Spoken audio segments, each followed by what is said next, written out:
This morning, the Supreme Court ruling on two separate but similar cases involving President Trump's financial records. One, a subpoena from a grand jury in Manhattan.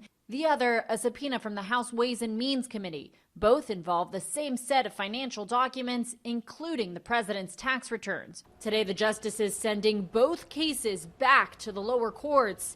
In a 7-2 opinion in the Manhattan DA case, Chief Justice John Roberts writing, "We hold that the president is neither absolutely immune from state criminal subpoenas seeking his private papers, nor entitled to a heightened standard of need." The justice is giving the president the chance to raise further arguments as appropriate in lower courts. On the case involving Congress, the court again in a 7-2 ruling reversing the lower court decision upholding the 4 congressional subpoenas for Trump's financial records, criticizing the lower court for not adequately taking into account the separation of powers, sending it back to them for further review. And these 7-2 reaffirmations of the principle that the president is subject to some ordinary legal process are a significant statement.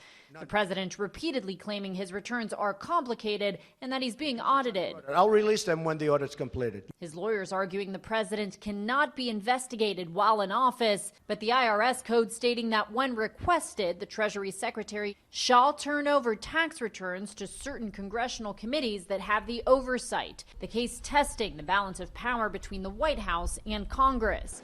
Democrats on Capitol Hill hoping the documents might shed some light on whether there was any foreign influence over the Trump family business. Another big question, whether the hush money payments to 2 women who claimed they had affairs with the president violated any campaign finance laws.